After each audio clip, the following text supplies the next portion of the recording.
dapat modal, masih bingung nggak? Iya. Mau jualan Masih apa? bingung, mau jualan apa? Udah tahu nih produknya mau dijual apa, masih bingung nggak? Masih. Jualnya ke siapa? Nah, Iya kan? Hal-hal itu yang mikirin siapa? gitu. Sendiri kan? Itulah awalnya kenapa bisnis itu, kalau orang bilang mulai aja dulu, makanya saya bilang bisnis itu ongkos belajarnya mahal. Ketika gagal itu adalah ongkos belajar. Dari gagal itu akhirnya kita tahu. Gitu.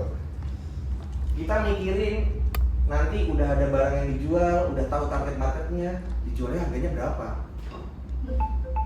Kita tengok ke kompetitor kita kan, kira-kira pasaran berapa sih?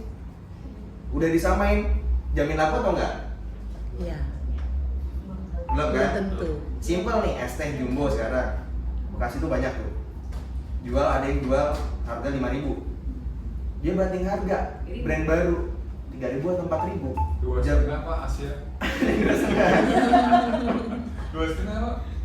Pakai boot Yes. kotak itu depan apa? 2.500. Seketat itu persaingan. Padahal kita sama-sama tahu lah modalnya es teh mungkin yang ngejual. Iya cukup untung lah untuk dengan harga segitu lah. Gitu. Enggak Tetap sih. betul. Karyawan dan untuk itu enggak. Karena ada karyawan. Betul. Nah, dengan harga segitu orang banding 2.500. Sacrifice-nya berapa banyak? Kondisi persaingan bisnis sekarang seketat itu. Jadi tadi kita berangkatnya adalah mulai bisnis banyak yang dipikirin, mau jalan banyak yang dipikirin, udah jalan masih tetap ada yang dipikirin nggak? Iya. Masih. Dan itu mikirin siapa? Ownernya doang. Yang akhirnya punya banyak masalah, Bangkrut. bangkrut. Kenapa? Karena masalahnya nggak selesai. Karena kita pengennya semua masalah itu selesai. Bener kan? Kalau punya masalah pengen cepat selesai dong semua. Tapi sebenarnya yang harus dilaksanakan adalah masalahnya itu dipilih dulu mana yang paling mungkin diselesaikan satu-satu dari semua masalah. Yang diselesaikan cukup satu dulu aja. Kenapa seperti ini? Ini kita ngomongin bisnis skala kecil ya, misalnya UMKM dan segala macam. Bisnis itu sebenarnya esensinya apa sih? Top, next coba. Bisnis itu esensinya sederhana ini. Ada transaksi jual beli, interaksi antara penjual dan pembeli. Kita ngomongin perusahaan besar, ada produk yang dijual nggak? Ada pembelinya nggak? Ada transaksinya nggak? Kita ngomongin kontraktor, kita ngomongin apapun itu bisnis sebenarnya intinya ini doang. Nah sekarang saya mau memancing nih bapak-bapak ibu-ibu semua. Tadi kan kita udah ada yang memperkenalkan diri. Nah sekarang saya mau memancing.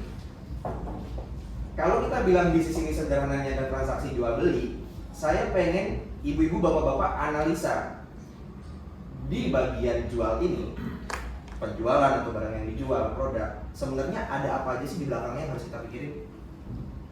Ada brand. Brand, monggo. Izin itu, oke, SOP, terus Pencatatan. Produk ya timnya. produk, tim segala macam. Kita berpikir struktur, coba ngomongin produk dulu deh, simpel. Ini namanya bisnis, ada produk yang mau dijual. Sebelum jadi produk, apa yang harus dipikirin? Bahan baku. Bahan bakunya. Oke, bahan baku. Kita berpikir struktural lagi. Bahan bakunya itu mau yang setengah jadi, Atau yang sudah. ada yang udah mentah, ada yang udah jadi.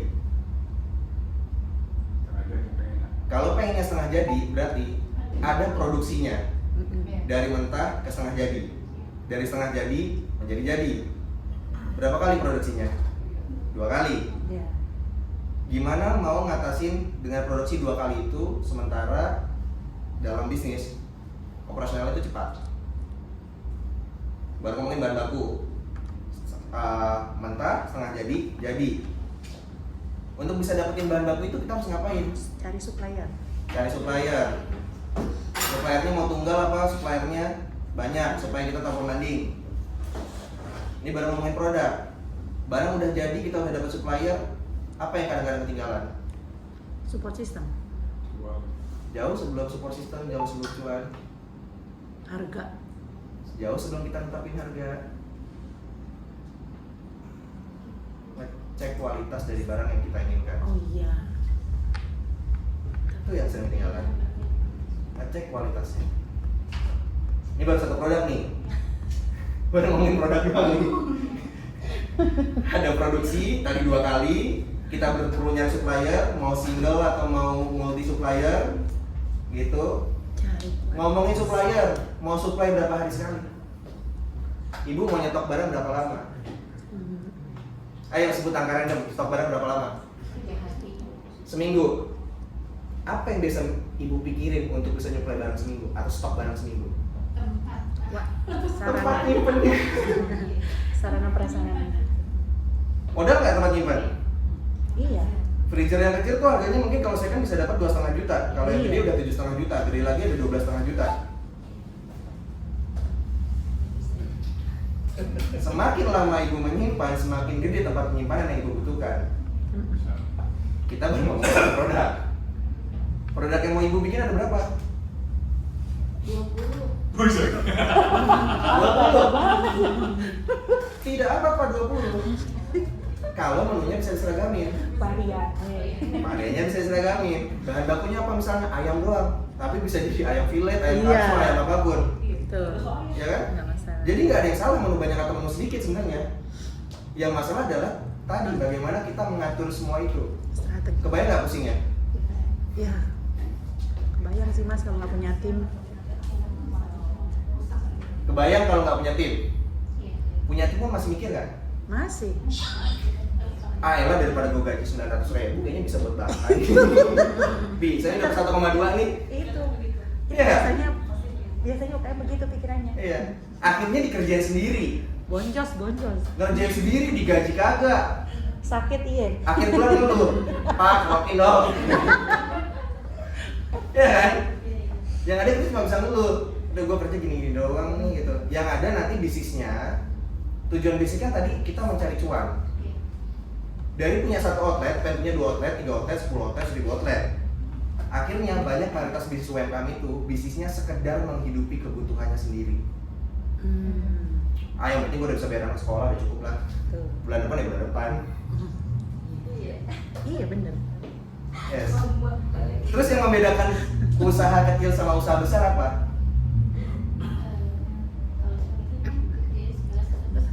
Segala sesuatu sendiri. Punya tim. Apakah punya tim menjamin? Selagi itu masih dalam koridor dan tujuan yang sama, bisa. Yes. Punya tim tuh menjamin apa yang bisa dijamin? Minimal bebannya nggak kita bikin sendiri. Itu Iya. dulu. 1. Tapi apakah menjamin keberhasilan bisnis? Belum tentu. Belum tentu. Lalu ditanya, yang diperlukan apa sebenarnya di semua? Standar. Standar yang bagus apa? Ada nggak patokan standar yang bagus? Kayak gimana? SOP. Standar yang bagus kayak gimana sih? Standarisasi operasional. Standar operasional yang bagus kayak gimana? Pencatatan surat transaksi. 1, itu bisa dijalani. Gak ada standar yang benar-benar baku. Ini benar, ini salah, enggak. Yang bisa dijalanin sama tipe bisnisnya masing-masing. Saya punya 3 manajer nih di bawah. Saya coba tetapin strategi, goal secara umum. Masalah bagaimana dia mencapai strateginya itu, mereka punya cara masing-masing, punya standarnya masing-masing. Tapi dia goalsnya sama apa? Yang untung. Makanya biasanya owner tuh bahasa kerennya ya, awal bulan ya, gue minta targetnya adalah segini di bulan ini. Simpelnya gitu. Standar yang baik itu standar apa? Standar yang bisa dijalanin. 1, standar yang bisa dijalanin ya. Tuh. Terus yang kedua apa? SOP yang bagus tuh apa? Ini bisa dijalanin, Bisa dipahami. bisa dipahami ya. Otomatis ketika bisa dijalanin bisa dipahami. Yang kedua adalah bisa dilaksanakan secara konsisten. Kalau standarnya Bapak Ibu bikin ribet nih, ngikutin standar baku-baku nih yang ada yang Bapak Ibu pernah dapat di buku atau di mana nih dia, Bapak ikutin itu standar, bisa nggak? Bisa, tapi apakah efektif untuk bisnis Ibu? Bapak? Enggak, kadang-kadang perlu ada modifikasi. Apa yang bisa dijalanin? Standar dijalanin bagus, tapi kalau nggak konsisten percuma. 3 yang paling penting nih, standar yang bagus itu apa? Ibu bapak sebagai owner paham standarnya, dan ketika nanti mau monitoring standarnya, ibu ngerti itu celahnya ada di mana. Ketika ibu tahu potensial celahnya, ibu tahu tuh apakah itu dilaksanakan dengan baik atau enggak. Udah simpel 3 aja. Nggak perlu repot-repot kita bilang bahwa harusnya bisnis itu harusnya mulainya begini, enggak. Makanya saya ngajaknya adalah kita startingnya, triggernya adalah mikir yang sederhana dulu. Bisnis itu jual sama beli. Tadi bapak ibu udah pada jago semua tuh jual tuh, tadi ada apa aja dan segala macamnya gitu. Sekarang kita ngomongin yang beli.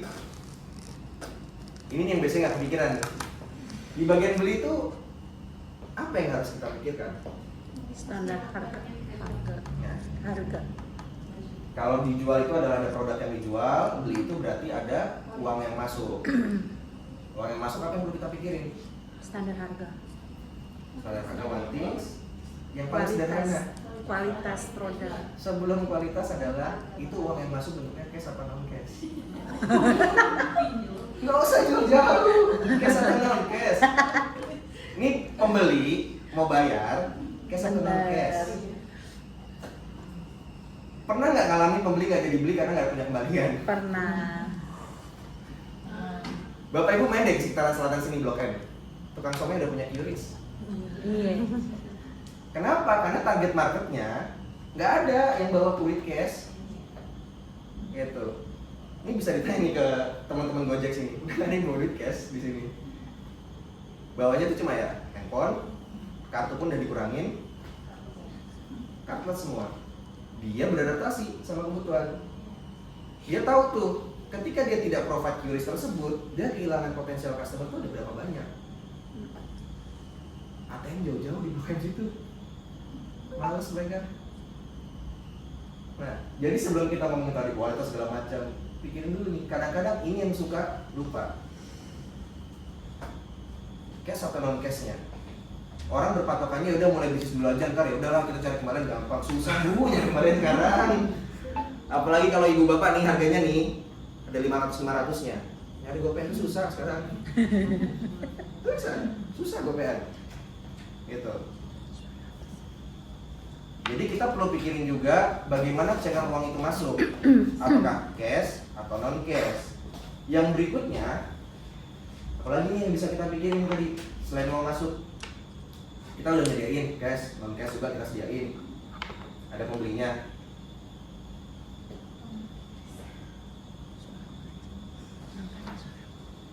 Ibu belanja di toko saya dalam 1 tahun 5 kali. Total transaksi dihitung-hitung 1 juta. Rata-rata berarti 200 ribuan sekali masuk. Sementara ibu datang ke toko saya setahun, belanjanya cuma 30 ribu lah sekali datang, tapi 50 kali.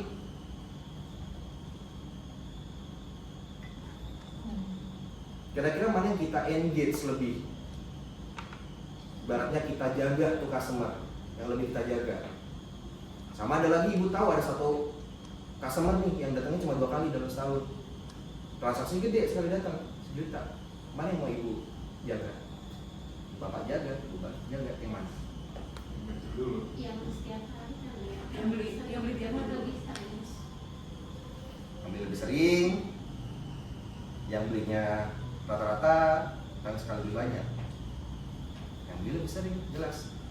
Efeknya nggak sesederhana bahwa dia udah jadi langganan tetap, enggak. Bapak ibu kalau tahu di kafe itu ada spesial orang yang dibayar hanya untuk sekedar duduk bikin rame kafe. Jadi ada usaha namanya menyewakan dirinya sendiri untuk sekedar duduk di kafe, membuat rame. Psikologis orang Indonesia deh, mungkin bapak-bapak ibu paham deh. Yuk kita nyari makanan enak yuk, di mana? Itu di situ ada tuh. Kenapa bisa bilang enak? Itu rame.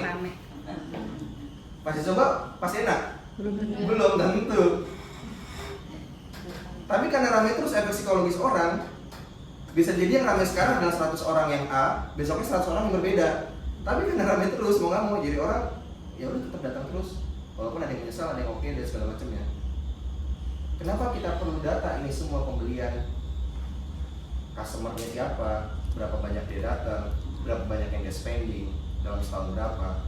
Tujuannya adalah untuk kita bisa bikin strategi kepada siapa kita harus engage lebih. Sepenting itu keramaian di toko. Contoh paling simpel, teman-teman di Gojek itu kantornya nggak di kantor, kantornya itu di kafe di bawah. Yang bahkan ketika kita bawa makanan minuman dari luar, nggak ada yang berani ngusir satupun di situ. Kenapa? Sekali datang bisa 20 orang. Yang tadinya makan siang kelihatan sepi di situ jadi bisa kelihatan ramai, orang bergorong-gorong di situ. Yang akhirnya teman-teman Gojek, terutama tim kami di sini, ketika ngajak klien meeting, karena kita malas pindah cari tempat, meetingnya tempat itu. Yang bahkan mereka jadi mensponsoring segala macam, jadi engagement jadi lebih kuat. Karena memang itu ada orang yang dibayar hanya sekedar untuk bikin ramai. Oke, kita ngomong beli ada uang, ada pembeli dan segala macamnya. Zaman sekarang uang masuk atau pembeli datang, banyakkan langsung, banyakkan online. Online-nya dari mana? Channelnya apa? Perlu nggak menurut Bapak Ibu?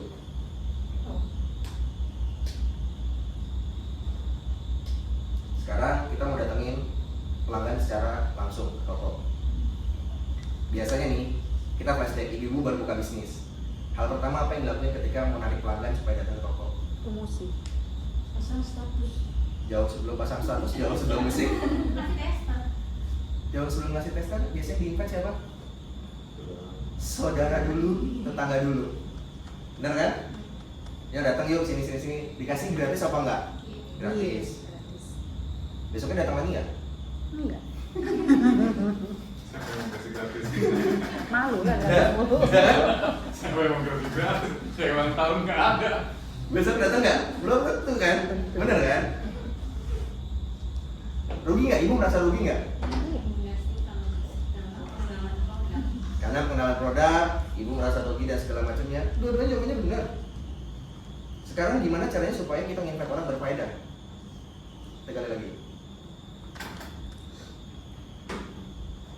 Ketika di-invite tetangga kita, saya minta review negatif. Jangan review positif. Saya tidak butuh pujian. Yang saya butuh adalah review atas produk saya. Lu mau hal kecil kek, wah ini tutup cupnya nih agak geripis sedikit, kagak apa-apa masukin. Ini kerupuknya ada yang keras sedikit, masukin. Minyak panjang nggak sama, masukin. Gak apa-apa. Yang kita butuh adalah review negatif. Biar kita dapat review negatif dari orang yang kita kenal dulu pertama kali sebelum dari netizen. Netizen jauh lebih jahat, Bapak Ibu. Jauh lebih jahat. Gitu. Masih jauh lebih murah Bapak Ibu ngasih makanan gratis ke mereka ketika invite dibanding bayar lembaga untuk review secara profesional. Mahal. Itu paling simpel. Bahkan bisa ngadain game kecil-kecilan, siapa yang reviewnya paling hancur, gue kasih tambahan deh, gue pulang nih. Intinya kita mendapat feedback. Dan rata-rata pengusaha F&B itu ketika dia diberikan feedback yang negatif, itu sangat appreciate sekali. Karena biasanya orang Indonesia itu tipikalnya apa? Sungkan. Tidak mau dia memberikan feedback negatif walaupun ujung-ujungnya apa? Udah dia nggak usah sini lagi, besok-besok deh. Kapok. Ibu sebagai orang tahu nggak kalau nggak dapat laporan? Itu. Saya pernah komplain di salah satu restonya menjual produk Korea, tapi saya bilang ini makanan Korea kok dimasaknya dengan cara Cina ya? Karena pas paste cabenya itu kok jadinya kayak makanan Cina. Ibu-ibu tahu yang banyakkan bawang bombay, bukan kayak ibu-ibu pesan tteokbokki yang benar-benar kuahnya kuah-kuah Korea gitu, beda gitu. Manajer chefnya langsung datengin, besoknya saya diajak review untuk ya kita mas minta tolong dong untuk bantu developing program segala macamnya. Kita baru buka gitu. Karena saya menyampaikan kalian adalah Pak, Bapak kalau misalnya dengan rasa seperti ini, Bapak kalah dengan restoran yang di sebelah yang namanya ini. Bapak datang dari sana, rasanya seperti apa? Bapak jual makanan Korea, tapi dimasak dengan cara Cina. Di lidah orang Korea nggak dapat, di lidah orang Cina aneh, apalagi orang Indonesia. Kocin. Cina. Keren Cina. Itu. Udah kegambar belum kerumitannya? Jadi pentingnya SOP itu adalah bukan kita tahu mana yang harus dicatat duluan, mana yang harus kita ketik duluan, enggak. Ibu belajar dulu dari pengalaman, bisnis ibu tadi contohnya adalah punya nasi kebuli apa segala macamnya. Dibikin seperti yang simpel, jual beli transaksinya bahan bakunya apa segala macam, ibu akan nemuin celah di situ. Oh iya ya, produksinya 2 kali. Kalau saya kurangin jadi sekali, costnya jadi berapa ya? Penghematannya jadi berapa ya? Waktu yang bisa kehemat berapa ya? Gak usah ngomong bisnis sendiri, angkringan. Angkringan itu apakah semuanya dimasak sendiri? Enggak. Yang dimasak apa? Nasi kucingnya doang. Tempenya dia ngambil dari si Bu A. Bala-balanya bakwannya diambil dari si B, gitu. Cari resiko atas kegagalan produksi bukan di dia. Sesimpel, udah nerapin itu juga SOP. Jadi jangan bayangin SOP itu hal-hal yang ribet. Enggak, SOP itu adalah aturan yang dibikin sama business owner yang secara sederhana gampang dipahami, bisa dijalankan dan bisa dimonitor secara konsisten. Udah kata kuncinya itu. Lalu di semuanya ini adalah yang penting adalah pencatatan. Zaman sekarang catatan nggak baik, mungkin susah. Orang ketika disodorin sama kata-kata yang dibuat presentasi doang gitu, bisnis saya omsetnya dalam setahun segini, sama ditunjukin dashboard dari aplikasi yang catat berapa banyak pemasukan ibu, lebih percaya mana? Simpel itu aja. Ngomongin modal banyak banget. Di sini ada sponsor yang modalin juga. Di Gojek juga ada namanya Gomodal. Piring pertama bisa sampai 180 juta, maksimum piring bisa sampai 20 M. Syaratnya apa? Dilihat sama, semuanya sama kok. Pencatatan 3-6 bulan. Dari mana? Secara online real time. Kita pengen tahu benar atau enggak channelnya banyak kan masuk dari mana, segala macamnya. Tapi itu semua tidak akan terrealisasi kalau tidak ada pencatatan. Paling simpel pencatatan itu pakai apa sih? Tulis kan? Nasi kebuli 1, ayam kebuli ayam 1, kebuli kambing 1, kebab 1. Udah, itu doang kan yang bisa catat kan sama harganya berapa. Nanti ibu baru kurangin itu sama modalnya. Modalnya pakai apa? Kira-kira. Bener gak? Produksi 1 kebab kira-kira 10.000 lah gitu. Nasi kebuli kira-kira seginilah gitu-gitu. Gak bisa tuh monitoring. Ketika nasi kebuli 1 dipencet nih keluar nih, nasinya kepotong berapa gram, ayamnya berapa gram, bumbunya berapa banyak. Gak bisa tuh kita tahu sedang itu. Kalau kejual 10 porsi nasi kebuli ayam, berasnya sisa berapa sih di dapur? Yang ada, caranya gimana? Neng, tolong liatin bro, nasi udang, sisa berapa? Masih setengah karung bu. Oh ya udah aman, sehari lagi bisa lah, bisa belanja. Besoknya lupa belanja. Yes, banyak keterbatasan yang dimiliki sama manusia. Manusia itu nggak bakal bisa mencatat semuanya. Makanya kenapa perusahaan gede layernya banyak? Karena udah kompleks. Ini kita baru ngomongin hal-hal dasar ya. Tujuannya apa sih kalau kita bisa punya pencatatan semua tadi? Selain buat modal, selain kita bisa mencegah kerugian, selain apa? Ya itu hal standar lah. Mungkin kalau bapak ibu pernah demo sama POS dan segala macam, mungkin ya sampainya seperti itu juga. Gitu. Tapi yang sering lupa disebutkan yang penting dari pencatatan itu adalah untuk berstrategi. Jadi levelnya business owner atau manager itu harusnya udah berstrategi. Dari keadaan yang sekarang, bukan cuma gimana caranya supaya ini laku ya, supaya dapat cuan banyak ya. Ibu bertanya, bapak bertanya kepada siapa? Kepada diri sendiri, nggak ada jawab, gitu-gitu kan? Yang akhirnya, ayo udahlah jalanin lagi lah. Betul apa betul? Tuh, banget. Kayak banget. Belajar menganalisa suatu data, gampang apa susah? Susah. Susah. Benar susah. Tapi kalau ibu udah punya datanya, percaya deh, gambar sendiri kok. Kayak tadi contohnya paling simpel kan, kita nganalisa pelanggan kan, yang aku datang 20 kali, yang aku datang 5 kali, yang aku cuma sekali. Kita mau bagi THR nih, bagi sirup marjan, mau bagi ke siapa? Ini punya datanya kan. Kita mau bikin nih cabang toko kedua, yang diundang siapa? Ibu punya datanya kan. Bukan kira-kira. Itu si ibu itu tuh, itu loh yang biasa pakai kerudung ke sini. Ini yang ada kalungnya. Tahu dari mana tuh si ibu siapa? Yang mana bu? Banyak yang pakai kalung kerudung gitu kan. Nah kita jualnya toko jilbab ya, semuanya berkerudung ke sini, gimana? Jadi kalau ibu udah punya datanya, startingnya dari situ dulu, baru ibu nanti bisa analisa. Contoh, ya kan ini warung sepi banget nih, dari pagi buka sampai malam, yang beli cuma 10 acan nih, kalau tahu itu begitu ya. Tapi ibu tahu nggak, itu 10 belinya belanjanya di jam berapa? Kenapa perlu tahu?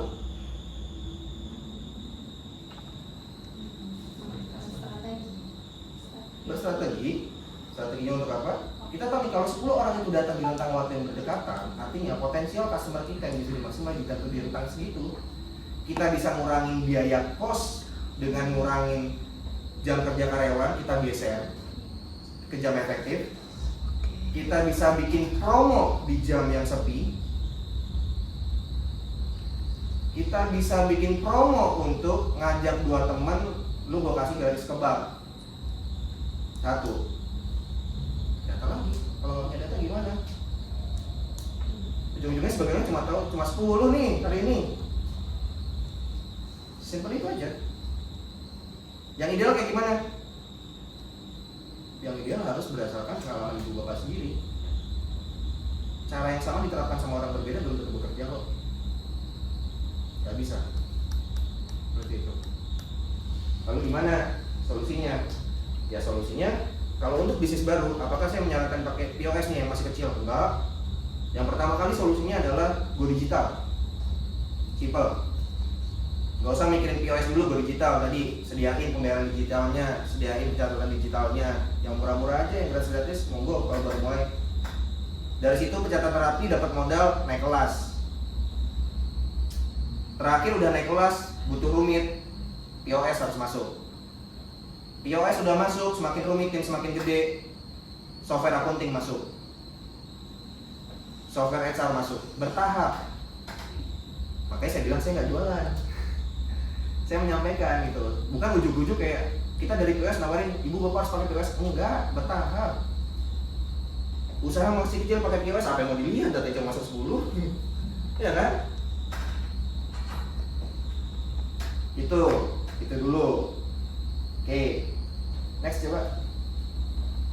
Nah ini tadi kalau diskusi lanjut aja. Udah, ini lanjut aja, terus lanjut. Dan lanjut lagi. Kayaknya nggak perlu jelasin muka ya, udah tahu ya banyak yang pakai gitu-gitu segala macam, udah tahu kayak gimana. Saya cuma mau ngasih tau ke bapak-bapak ibu, kalau ada software sales nih yang ngasih tahu aplikasi saya 100% perfect, bohong. Ada. Saya berani klaim Moka nggak 100% perfect. Nggak ada aplikasi di dunia ini 100% perfect, bohong. Ibu bapak nyadar nggak? Tiap bulan tuh ada aplikasi yang minta update. Iya. Aplikasi itu harus nyediain ruang untuk update, nggak ada yang 100% perfect. Kalau ada error-error ya habis update dan segala macamnya, itu bagian dari pengembangan. Jadi kalau kita software terbaik dengan segala macamnya gini-gini udah 100% nggak ada kendala, bohong. Saya selalu bilang ke teman-teman sales di bawah adalah nggak ada yang boleh bilang bahwa kita 100% perfect, nggak. Harus ada ruang improvement, kayak gitu.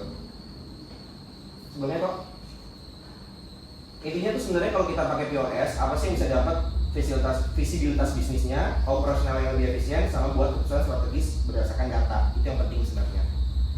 Saya nggak akan cerita muka panjang lebar. Kalau ibu memang tertarik nanti bisa ke teman-teman langsung gitu. Tapi sekarang saya mau bapak-bapak, ibu-ibu tanya. Silahkan kita berdiskusi mumpung banyak orang di sini. Jadi kalau dengerin materi setiap latihan biasanya dicatat, dibawa ke rumah, Udah. ditinggalin. Iya. Ada juga yang datang pelatihan pengen tahu sebenarnya berapa banyak sih orang-orang yang punya kayak saya? Oh ternyata banyak, teman-temannya masih banyak gitu. Oke, apa yang mau tanya? Tadi baru sampai Ibu Citra yang punya usaha nasi kebuli. Mungkin ada ibu-ibu yang mau sharing. Pak, saya saking banyak yang dibikin jadi bingung apa yang mau ditanya. Yes, Mas. Di pentolnya memang baru, belum ada apa namanya data-data secara digital gitu. Mulainya yang digitalin QRIS, paling simpel. kiris dulu ya. QRIS. Tapi yang perlu Bapak Ibu tahu, kalau Ibu punya QRIS, itu ada potongan MDR 0,7%. 0,7%. Itu sama di semua QRIS.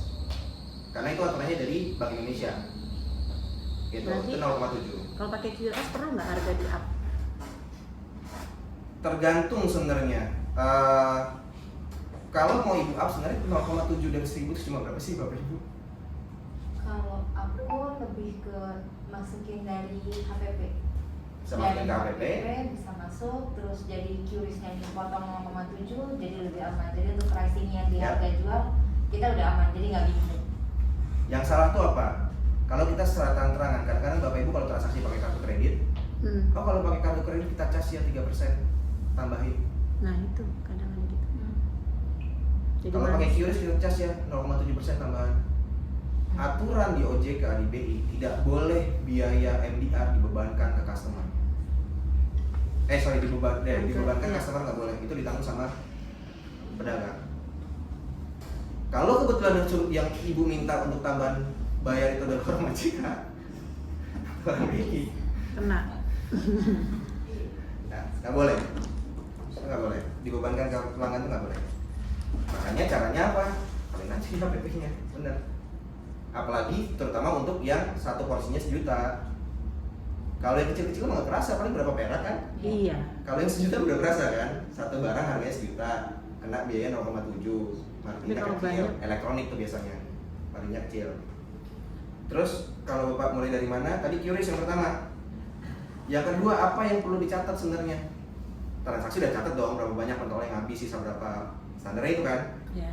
Keluar segini, sisa segini, ditaruh di kulkas, besok masuk lagi segala macamnya gitu. Ada beberapa catatan.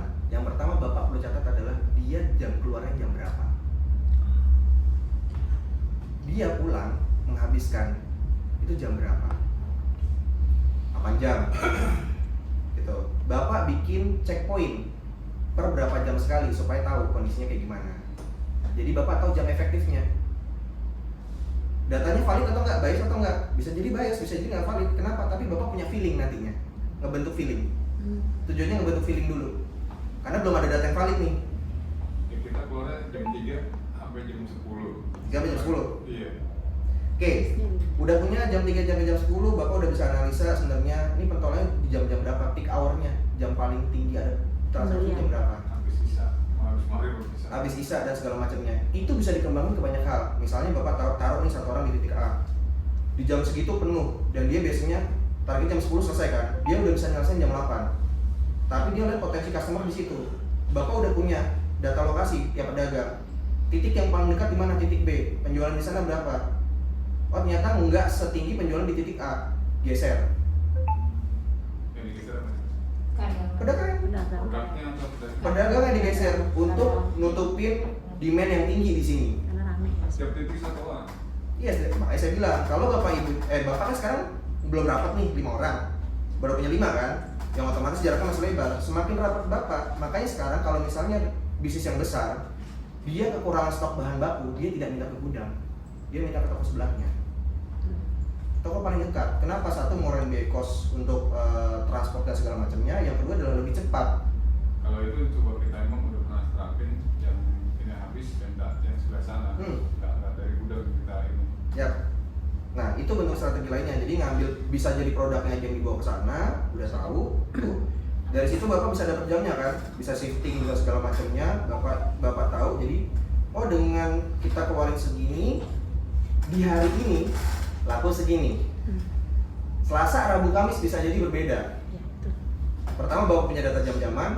Kedua, Bapak bisa dapat data harian, data mingguan, dikonversi data bulanan. Bapak tahu, pentol itu seasonal loh Pak. Seasonal, kenapa? Ada orang-orang yang pengen beli di masa-masa tertentu, ada yang sama sekali udah kayak ya udah ada kerasa bosannya udah muncul di hari-hari tertentu. Gitu. Kalau Bapak tahu itu, Bapak bisa antisipasi nanti saat oh rasanya ini secara grafik nih. Jadi kalau di grafik itu nanti Bapak bisa dapat grafiknya tuh oh ini naik turun. Nanti dapat trennya per 2 bulan, 3 bulan, per berapa hari, segala macam hari. Bapak bisa prediksi di hari keberapa ini kita bakal sepi. Kita coba kurangin. Tapi stok masih ada. Ketika suatu saat tidak sesuai dengan tren ini, kita masih bisa supply. Tapi Bapak save. Itu udah jangka panjang. Ini cuma ngomongin data yang simpel tadi ya. Dari jam berapa bisa dikembangin ke banyak hal. Kenapa saya bisa bilang begitu? Kalau kita main di keramaian anak-anak gitu. Kalau dia ada acara rame, kalau dia nggak ada acara Kondisional berarti. Jadi apa yang perlu dilakukan? Kejar keramaian. Betul, kejar keramaian. Tapi ada yang lebih simpel lagi sebenarnya. Bawa pentol 1. Promosi 1. Yang ramai kan biasanya ke sekolah nih, ada acara kan? Tanya ke orang sekolahnya, Pak, kalender eventnya atau Apa kalendernya ada kapan aja di bulan depan, ada apa aja? Kejar keramaian, betul. Itu hal yang paling simpel. Tapi nggak semua orang berani melakukannya. Kadang-kadang karena orang Indonesia sungkan. Tapi kadang kalau kayak saya nih, sharing aja ya. Saya di Istiqlal itu nggak bisa ditentukan rame enggaknya. Kadang kejadian miracle, tiba-tiba ada rombongan dari daerah sekian bis. Tapi ntar kadang-kadang saya udah pakai seperti sistem itu karena untuk mengurangi cost dari bumbu ya. Pernah saya nyediain sekian porsi di hari yang sama, di jam sama, tetapi tiba-tiba sepi. Tapi di suatu saat lagi tiba-tiba rame, jadi nggak bisa ditentukan untuk jam-jamnya bahwa hari itu rame, hari itu sepi, itu nggak bisa. Betul, apalagi Istiqlal ya, saya nggak tahu pencatatannya, maksudnya Ya, memang pencatatan eventnya di Istiqlal seperti kalau di apa? weekend memang dia grafiknya naik, Naik. tetapi di hari kerja itu bisa turun, tapi juga bisa miracle ada, tiba-tiba naik, karena ada rombongan dari wisata religi atau apa, tapi tiba-tiba nanti zong sama sekali tidak ada penjualan, jadi grafiknya tuh memang naik turun. Challenge ibunya lebih berat, kenapa? Karena di Istiqlal orang yang mau ke sana biasanya ya udah kita datang aja, bukan yang by formal harus Iya, kayak jajan. kita bawa 3 bis ke sana gitu-gitu. Agak susahnya di situ. Tapi kalau wisata religi sebenarnya itu kan biasanya udah ada tanggal-tanggalnya. Itu bisa kita prediksi. Ya, Yang nggak prediksi kadang-kadang ya ibu-ibu pengajian itu yang kadang-kadang ya bulan ini mau keluar dulu. Gitu. Nah itu. Kalau gitu yang dikejar siapa sebenarnya? Komunitasnya yang dikejar siapa? Ya komunitas waktu hari besar agama aja, Hari event-event. besar agama atau sebenarnya Pas Jumatan, Yes. sholat Jumat. Ibu bisa ngambil data dari orang-orang yang ke situ tadi yang tiba-tiba dadakan. Yang datang tadi 3 bis, yang datang 4 bis. Minta kontak isinya. Bilang, ibu kalau kesini lagi nanti bawa rombongan sebanyak ini, nanti kabarin saya aja. Kalau ibu sebanyak ini nanti saya kasih diskon segini. Daripada kita nunggu keadaan yang tadi challenging, kita bisa manfaatin opportunity-nya.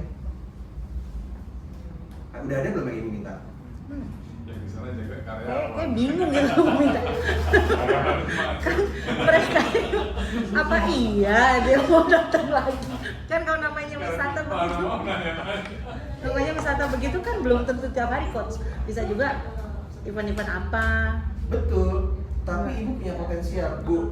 Kalau di perusahaan yang besar ya atau bisnis yang besar, kita tuh punya yang namanya itu adalah hot pipeline, warm pipeline, sama cold pipeline. Walaupun itu baru bayar tahun depan, tetap kita pegang. Karena kita nggak pernah tahu di tahun depan kita susah atau enggak. Makanya saya selalu bilang sama teman-teman ini, yang hot bulan ini nggak apa-apa, tapi yang baru mau bayar 3 bulan ke depan ya kita tetap engage. Itu tuh cuan. Kalau nggak kita yang ambil, orang lain yang ambil. Sesimpel itu. Contoh paling simpel ya, di luar bisnis F&B dan segala macamnya, di kantor ada yang nawarin opportunity, ketemu sama Pemda, suruh datang ke perusahaan transportasi, bus, untuk nawarin software. Semua orang di kantor berpikir, ngapain mau kak ditaruh di bis? Gimana caranya? saya ambil. Butuh waktu 3 bulan. Ya, karena ketemu sama Pemda nggak gampang. Ngomong sama si A, B, C, D, E, F, G. Kebetulan closingnya di bulan puasa, yang dimana penjualan yang ramai mungkin F&B, yang lain pada tiarap. 20 outlet bayar plus 10 device. Akhirnya kan kalau orang lain nggak ngambil, saya ambil. Sesimpel itu. Gimana caranya muka bisa dipakai di bis? Ya itu diskusi nanti di sana. Bisa nggak kita akalnya seperti ini? Mau kak dipakai di karaoke? Bisa. Buat apa? Roomnya, jamnya berapa segala macam? Bisa. Kalau orang yang nggak ngambil, ya berapa orang lain? Sesimpel itu aja. Gitu. Moka bisa dipakai di jasa nggak sih? Jasa bisa, kita diskusikan dulu aja, nanti kita bikin. Jadi gini, kalau demonya sama teman-teman sales Moka, sebenarnya kita tuh sebenarnya lebih ke kayak semacam konsultan. Jadi punya bisnis apa, kita coba create, bisa enggak gitu. Kalau bisa kita bilang bisa, kalau enggak ya kita bilang enggak gitu. Jadi kita bukan kayak ya udah pakai dulu, coba dulu gitu. Saya nggak jualan makanya dari tadi kan. Yang jualan soalnya nanti Koko Handoko yang di sana. Nah itu, jadi sebenarnya kami paham sebagai owner, sebagai pemilik bisnis, kerumitannya banyak hal yang dipikirin dan segala macamnya. Itu berlaku di semua bisnis, berlaku di semua jenjang, mau usahanya kayak gimana. Bahkan mahasiswa pun yang pintar-pintar yang dapat modal tuh dari pemerintah tuh gitu. Ketika kemarin training sama saya, tanya, keluhannya sama, Pak ini kita udah buka stand di sini nih, tapi dapat tempat yang jelek. Tempatnya tuh di pojok, ketutupan sama ini segala macamnya. Gimana caranya biar bisa kejual? Emang kamu dilarang sama satpam untuk keliling teman-teman kamu? Bawa produknya keliling. Kenapa harus keliling? Ya memang udah dikasihnya kayak gitu. Oh iya. Iya. Malu biasanya. Lalu segala macamnya gitu. Ya banyak lah gitu. Sebenarnya nggak ada jawaban yang pasti gitu. Untuk bisnis yang ideal seperti apa, untuk hal seperti apa, bapak ibu yang punya jawabannya kok. Makanya dari tadi saya dorong bapak ibu untuk berpikir, menemukan solusi atas masalahnya sendiri, bikin SOP-nya. Ketika sudah ready, siapkan catatannya untuk apa? Analisa strategi. Flow-nya itu aja dari tadi. Simple tapi tadi banyak ya bahasanya, kemana-mana ya. Gitu. Oke, ada yang mau tanya? Udah, oke. Kalau gitu, oh satu, silakan. Kebetulan bisnis saya itu dari tahun 2013 ya. Dari mulai ayam geprek sampai bakso, soto, dan terakhir sekarang pecel lele. Jadi itu preseriusnya udah macam-macam. Ya. Jadi gini, ketika di Unpam awal saya jualan ayam geprek di kampus itu ada 5 gerobak, alhamdulillah. Cuma ketika corona datang, kelimanya tumbang. Ya. Yang satu masih berdiri di depan rumah, dan yang satu lagi dibeli karyawan. Tinggal 3 gerobak. Nah itu saya pengen aktifkan kembali di tempat lain, tapi untuk yang Gojek, GoFood itu tuh karena HP hilang, nggak inget password dan emailnya, itu kok gimana cara? Bikin baru aja Bu, simpel itu mah. Tapi ketika saya coba di GoBiz itu harus verifikasi KTP, kan KTP-nya cuma sekali dipakai. Iya, kalau mau daftar baru itu harus pakai semua data baru. Atau solusinya adalah kita nanti cari berdasarkan nama ibu. Kalau ibu lupa nomor teleponnya, kalau ibu masih ingat nomor teleponnya, kita bisa nomor teleponnya nanti ke mitra usaha untuk KYC ulang. Seperti itu. Tapi prosesnya panjang karena harus verifikasi bahwa itu benar ibu. Di situ. Kalau daftar baru tinggal sediain identitas baru, daftar baru, itu paling simpel. Yang diverifikasi coba, oh ya udah KTP-nya memang ada, di Dukcapil namanya ini, segala macamnya gitu. Jadi yang KYC di semua aplikasi itu untuk dapetin nama itu ada lembaganya, namanya PTN dari pemerintahan gitu. Tuh. Jadi nanti mungkin bisa dibantu juga sama teman-teman, nanti sama Okto bisa dibantu kalau untuk pendaftaran segala macamnya. Bahkan kalau mau yang QRIS apa usahanya mau dibantu, kita bisa juga gitu. Itu nggak ada masalah. Kalau mau ekosistem Gojek juga nggak ada masalah, bisa dibantu gitu. Apalagi kalau misalnya punya usaha yang besar dan segala macamnya, kita ada program untuk kayak ojek-ojek online tuh, bisa kita pasang ke mereka, itu ada programnya juga, itu nanti bisa dibantu juga. Ini didiskusikan aja karena waktunya sudah berakhir. Saya kembalikan lagi ke MC. Terima kasih banyak waktunya atas waktu Ibu. Feel free untuk kontak saya, mungkin bisa dikasih nanti poin sementara stop. Ya, Kecil banget. Kecil amat. nanti bisa di gedein tuh. 0822 2115 3815. Nah, ya. Silakan.